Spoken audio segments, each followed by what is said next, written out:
Welcome to all of you on chemistry insights. तो आज आप लोगों के लिए एवरेज एटॉमिक मास लेकर के आए हैं क्लास 11th के लिए। ठीक है, तो आप लोग बिल्कुल ध्यान से देखिएगा, बहुत ही इंपॉर्टेंट सा टॉपिक है। यहाँ पे आपको मैं बताऊंगा कि आपका डेसिमल में, फ्रैक्शन में आपका एटॉमिक मास आने का क्या रीज़न होता है। ठीक है, इसके साथ साथ यहाँ पे हम लोग डील करेंगे मॉलिक्यूलर मास को भी। ठीक है, चलिए तो स्टार्ट करते हैं टॉपिक को। देखिएगा ध्यान से, एवरेज एटॉमिक मास। एवरेज एटॉमिक मास होता क्या है आपका जी, कि जब भी आपका कोई एलिमेंट है ना, दो या फिर दो से ज़्यादा आइसोटोप में एग्जिस्ट करता है, तो उस कंडीशन में एटॉमिक मास के प्लेस पे हम लोग क्या करते हैं, एवरेज एटॉमिक मास कैलकुलेट किया करते हैं। ठीक है ना, मतलब जब भी कोई एलिमेंट आइसोटोप में है ना, 2 और मोर आइसोटोप में एग्जिस्ट करेगा, तो उस केस में हम लोग क्या करते हैं जी, हम लोग उसका एटॉमिक मास के प्लेस पे क्या करते हैं, isotopic mass, average isotopic mass या फिर एवरेज एटॉमिक मास कैलकुलेट किया करते हैं। ठीक है, तो वो कैलकुलेट करने का क्या मेथड होता है, इन सब पे हम लोग क्या करेंगे, डिस्कस करेंगे। ठीक है, तो यहाँ पे देख लीजिए आपका, when an element exist in nature in 2 or more isotopic form, then we use average atomic mass instead of atomic mass, है ना। क्या तो तब हम लोग क्या करेंगे जी, एवरेज एटॉमिक मास कैलकुलेट करेंगे एटॉमिक मास के प्लेस पे। ठीक है, अब देखिए तो क्या होता है आपका जी ये जैसे देखिए, if an element exist in 2 isotopes of masses A and B, ठीक है ना, and ratio of occurrence is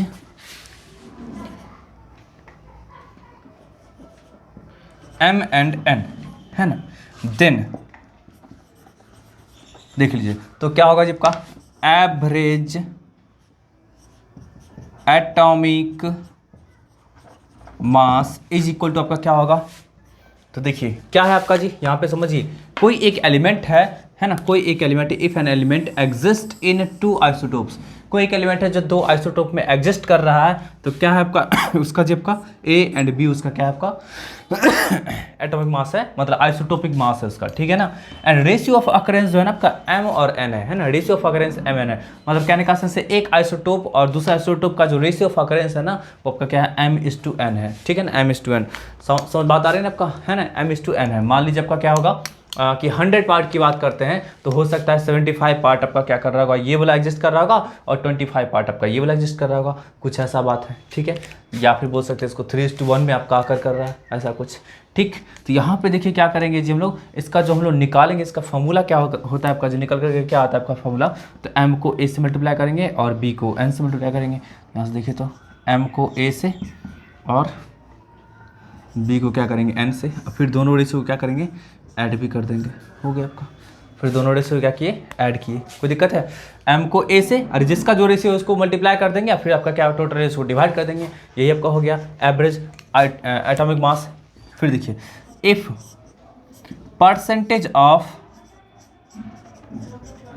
occurrence is x% and y% respectively,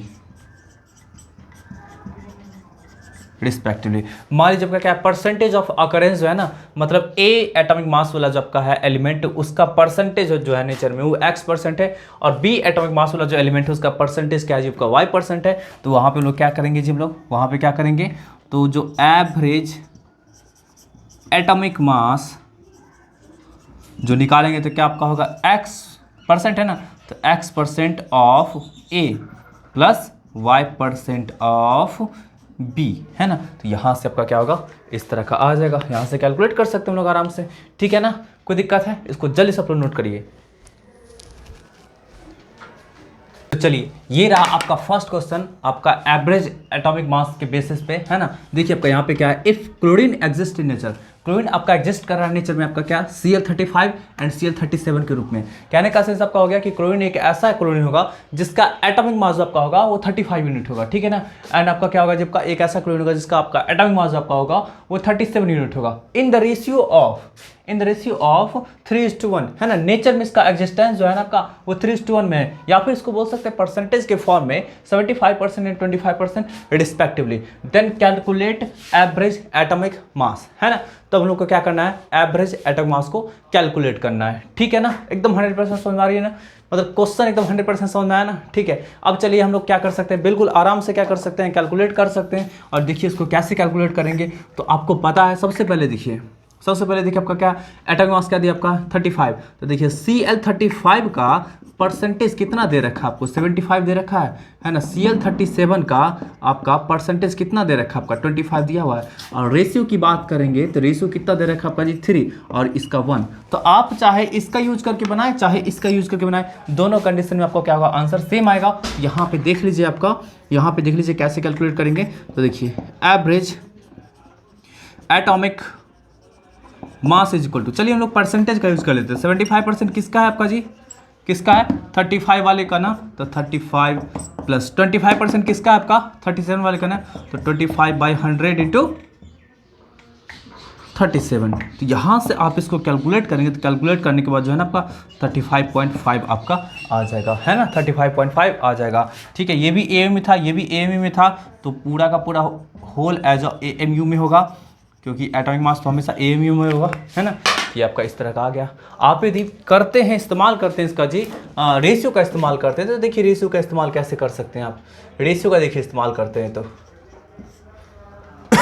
देखिए, तो एवरेज एटॉमिक मास को जो इस्तेमाल करेंगे तो क्या आपका होगा जी, क्या है एग्जिस्टेंस आपका 3 ना। तो देखिए 3 किसका है आपका जी, किसका है 3 आपका 35 वाले का ना। तो 3 × 35 मैं यहाँ पे लिखता हूँ, ठीक है, ताकि आप लोग को अच्छे से दिखे। 3 × 35 प्लस 1 × 1 किसका है आपका जी 37 वाला ना, 37 और डिवाइडेड बाई 3 + 1। आप इसको भी कैलकुलेट करेंगे तो आपको एग्जैक्टली 35.5 AMU आ जाएगा। तो यही आपका रहा इस तरह का आंसर, ठीक है ना। कोई दिक्कत है तो इसको जल्दी से नोट करिए आप लोग। ये रहा आपका होमवर्क रहेगा, है ना। मतलब आप इस क्वेश्चन को, सेकंड नंबर क्वेश्चन को क्या कर सकते हैं, अभी से पहले फर्स्ट क्वेश्चन बताएं, आई थिंक आप लोग को समझ में आया होगा, ठीक है ना। तो अब इसको सेकंड क्वेश्चन को क्या करना है, आपको बना करके सॉल्व करके और मेरे व्हाट्सएप पे भेजना है, ठीक है ना। व्हाट्सएप पे भेजिएगा, और नहीं तो आप कमेंट बॉक्स में भी सेंड कर सकते हैं, ठीक है ना। व्हाट्सएप पे नहीं भेजेंगे तो कोई दिक्कत नहीं है, आप कमेंट बॉक्स में क्या कर सकते हैं, सेंड कर सकते हैं, ठीक है। आप लोग मिला करके इसको, मतलब आंसर मिला, आंसर भी आपको यहाँ पे मेंशन कर दिए, आप लोग सॉल्व करके फिर भेजिए, ठीक है ना। चलिए तो अब हम बढ़ते हैं नेक्स्ट थर्ड क्वेश्चन की ओर बढ़ते हैं। यहाँ पे देखिए आपका क्या है, carbon occur in nature as a mixture of C12 and C13। मतलब क्या है, कार्बन जो है ना आपका नेचर में जो अकर कर रहा है ना, वो कितना आपका कौन कौन से आपका आइसोटोप में जी, C12 में और C13 में, ठीक है ना। C14 भी होता है बट यहाँ पे नहीं लिया गया है, ये आपका जस्ट एक क्वेश्चन है। यहाँ पे जो भी डाटा दिया गया है वो एकदम एप्रोप्रिएट एग्जैक्ट डाटा नहीं दिया गया है, ठीक है ना, इसलिए ध्यान रखें इस चीज़ को।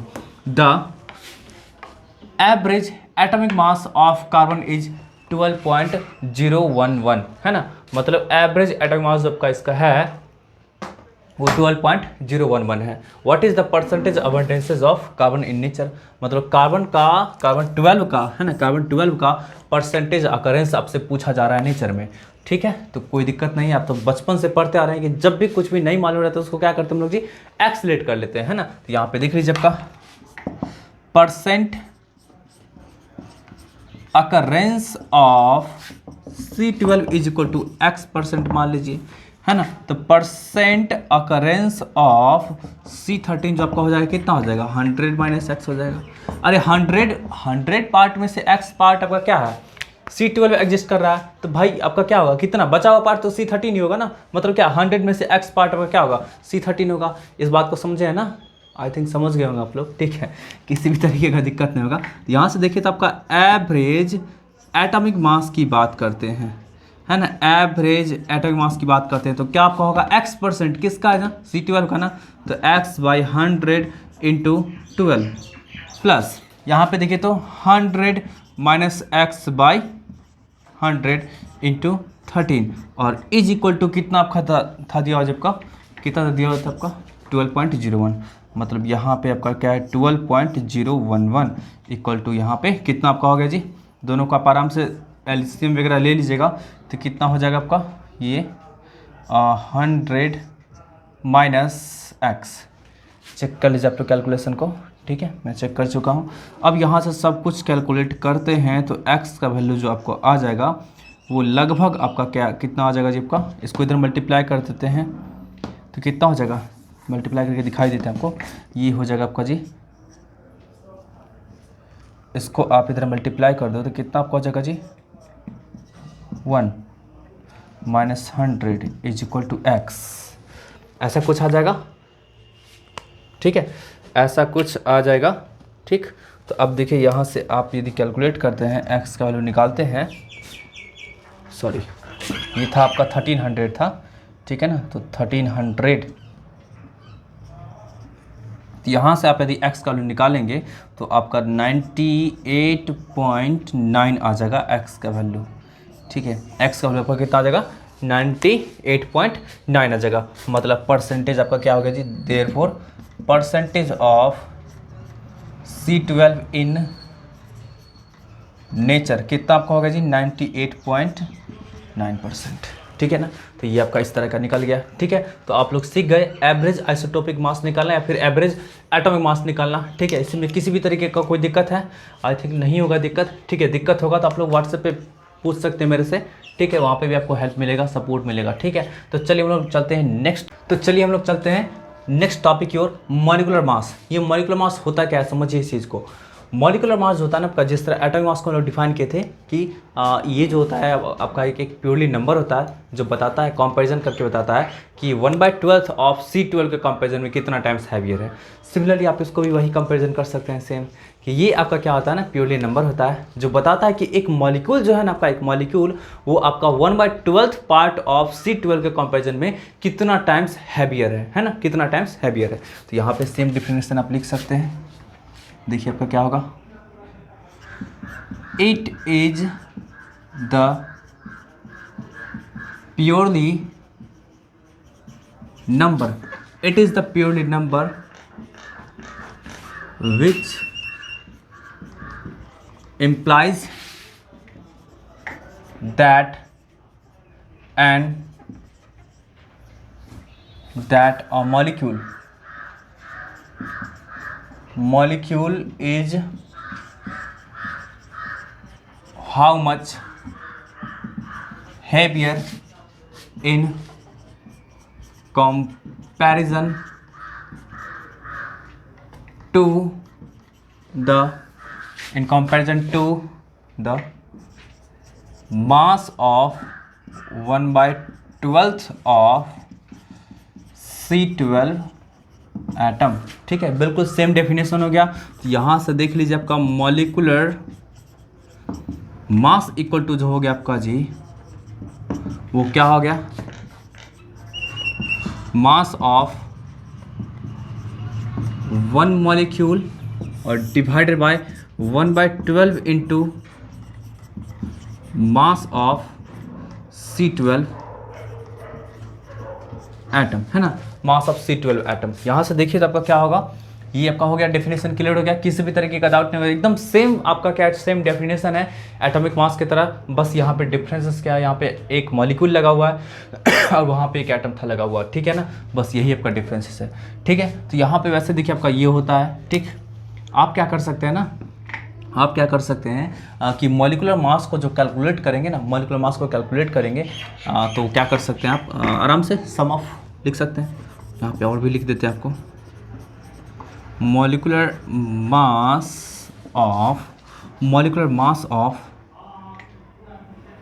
या मॉलिक्यूलर मास इक्वल टू लिख सकते हैं सिग्मा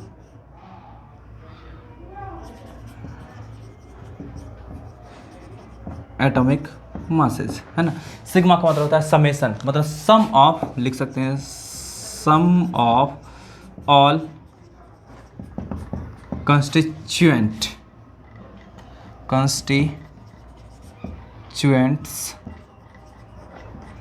मास है, जितना भी कॉन्स्टिट्यूएंट्स रहेगा सबके मास का क्या करेंगे, सम करेंगे। एग्जाम्पल में आप समझिए इस चीज़ को, जैसे H2O है ना, H2O है, तो H2O का जो आप मास निकालेंगे तो कितना निकलेगा जी आपका, बताइए। ये क्या होता है, हाइड्रोजन का मास कितना होता है, 1 होता है, 1 हम लोग लेते हैं। ऑक्सीजन का मास कितना होता है, 16, तो बताइए कितना आपका हो गया जी, 18 AMU हो गया ना, ठीक है ना, 18 AMU हो गया ना, ठीक है। आपको बोला जाएगा NH3 का मास निकालने के लिए तो कितना होगा जी, नाइट्रोजन का कितना होता है, 14 होता है, और हाइड्रोजन का कितना होता है, 1 होता है। तो यहाँ पे 3 से 1 को मल्टीप्लाई किए 70। देखिए 3 से 1 को इसलिए मल्टीप्लाई किए हैं, समझिए इस चीज़ को। यहाँ पे क्या, पहले फर्स्ट एग्जाम्पल से समझिए। H2O में क्या आपका, इसके एक मॉलिक्यूल में 2 हाइड्रोजन है ना, एक हाइड्रोजन का मास कितना होता है, 1 यूनिट होता है। तो देखिए एक हाइड्रोजन का मास है 1 यूनिट, नंबर ऑफ हाइड्रोजन कितना है, 2 है ना, तो 2 से मल्टीप्लाई किया 1 को, तो कितना आपका हो गया, 2 1 1, सॉरी 2 1 2, सॉरी। फिर ऑक्सीजन का देखिए तो मास कितना होता है, 16 होता है, तो यहाँ पे 16 लिखे। अब बताइए यहाँ पे 2 आया, यहाँ पे 16 आया, तो कितना हो गया, 18 हो गया ना। वैसे आपका AMU में होता ही आपका मास, ठीक है। यहाँ पे देखिए नाइट्रोजन का मास कितना होता है, 14 AMU होता है। हाइड्रोजन का मास कितना होता है, 1 होता है, लेकिन हाइड्रोजन का नंबर कितना है, 3 है ना, तो क्या करेंगे, 3 से मल्टीप्लाई करेंगे, तो 14 3 17 AMU हो गया, ठीक है ना। वैसे आप लोग को हो सकता है कि एटॉमिक मासेस याद नहीं होगा, तो आप लोग क्या करिएगा ना, आपके पास पीरियड टेबल होगा, वहाँ से क्या कर सकते हैं, आप उसको देख करके याद कर सकते हैं, ठीक है। चलिए आगे बढ़ते हैं, नेक्स्ट एग्जाम्पल की ओर चलते हैं, उसको देख करके याद कर लीजिएगा। जनरली डबल या फिर डबल से थोड़ा कम या फिर थोड़ा सा ज़्यादा होता है, ठीक है ना, इस चीज़ को ध्यान में रखिएगा। डबल या फिर डबल से थोड़ा सा ज़्यादा रहेगा, कभी कभी कम भी रहता है, लेकिन जनरली ज़्यादा रहेगा आपका, ठीक है। चलिए एटलीस्ट 30 तक याद रख लीजिएगा, 30 तक के एलिमेंट का एटॉमिक मासेस बहुत ज़रूरी होता है। देखिए उसी तरह H2SO4 C6 H12O6, ठीक है ना, HNO3, ठीक है, CONH2 का होल ट्वाइस, ठीक, CuSO4। इन सब का हम लोग क्या करते हैं, मॉलिक्यूलर मास निकालेंगे। देखिए बहुत ही आसान है निकालना मॉलिक्यूलर मास। यहाँ पे देखिए H2SO4 का जो निकालेंगे तो कितना आपका है, 2 हाइड्रोजन है ना, तो 2 × 1 प्लस एक सल्फर है, तो सल्फर का मास कितना होता है आपका, 32 होता है, ठीक है, प्लस यहाँ पे देखिए ऑक्सीजन का मास कितना होता है, 16 होता है ना, लेकिन ऑक्सीजन का नंबर कितना है जी, 4 है यहाँ पे दिखा हुआ। और H2SO4 सल्फ्यूरिक एसिड इसको बोला करते हैं। तो ये आपका जो टोटल कैलकुलेट करेगा तो कितना आपका हो जाएगा जी, 98 AMU, ठीक। फिर यहाँ पे देखिए तो आपका क्या होगा, जबका यहाँ पे एक कार्बन का मास कितना होता है, 12 होता है, लेकिन नंबर कार्बन का कितना है, 6 है ना, तो क्या करेंगे, 6 से मल्टीप्लाई करेंगे। यहाँ पे देखिए एक हाइड्रोजन का मास कितना होता है, 1 होता है ना, तो देखिए तो आपका कितना नंबर है, 12 है ना, तो क्या करेंगे, 12 से मल्टीप्लाई करेंगे। फिर देखिए एक ऑक्सीजन का मास कितना होता है, 16 होता है ना, तो 16 होता है, तब का क्या होगा, जबका हम लोग 6 से मल्टीप्लाई कर देंगे। तो यहाँ पे जो टोटल कैलकुलेट करेगा कितना, 96 और 12 कितना आपका हो जाएगा जी, 108। 108 को आप इससे 72 से ऐड करेंगे तो कितना, 180 AMU हो जाएगा, ठीक है ना। यहाँ पे फिर से देख लीजिए आपका एक हाइड्रोजन का मास कितना होता है, 1, ठीक है, इसके आगे पीछे कुछ नहीं लगा, इसके अंदर आपका क्या है, 1 ही एटम्स है। यहाँ पे नाइट्रोजन भी आपका क्या है, सिंगल दिया हुआ आपका, लेकिन यहाँ पे ऑक्सीजन आपका क्या है, 3 है, तो कितना आपका होगा जी, 3 × 16, यहाँ पे कितना 48 62 63 आपका हो गया, 63 AMU, ठीक है ना। फिर यहाँ पे देखिए आपका क्या, ये कार्बन, तो कार्बन का कितना 12, ये ऑक्सीजन तो कितना आपका जी 16। ये आपका क्या, यूरिया का फॉर्मूला याद रखिएगा, यूरिया का, ये नाइट्रिक एसिड, ये ग्लूकोज है ना, ये आपका क्या होगा आपका जी सल्फ्यूरिक एसिड और ये कॉपर सल्फेट, ठीक। फिर देखिए आपका क्या है, अब यहाँ से थोड़ा देखिए यहाँ से समझना बहुत ज़रूरी है। इसके अंदर में ब्रैकेट के अंदर में क्या आपका जी नाइट्रोजन है, हाइड्रोजन है, तो देखिए हम लोग क्या करते हैं, हम लोग ब्रैकेट डालेंगे, ठीक है ना। नाइट्रोजन है तो नाइट्रोजन का मास कितना है 14 प्लस हाइड्रोजन का मास कितना होगा 2 × 1, ठीक है, ब्रैकेट को क्लोज कर दिए। यहाँ पे होल 2 दिया हुआ, होल 2 मतलब क्या आपका ऐसा ऐसा 2 बार होगा, तो यहाँ पे क्या करेंगे हम लोग 2 से मल्टीप्लाई कर देंगे। इस चीज़ का ध्यान रखिएगा, ठीक है ना। तो कितना आपका हो जाएगा जी, बताइए कितना हो जाएगा, इसको कैलकुलेट करेंगे तो कितना, ये आपका 16 2 जा 32 को आप क्या करेंगे, ऐड करेंगे किस में, चिपका 16 में, तो 32 और 16 को आप ऐड करते हैं तो कितना आपका हो जाएगा जी 48 हो जाएगा। 48 को आप 12 से ऐड करेंगे तो कितना 60, मतलब 60 AMU आपका हो गया, ठीक है ना।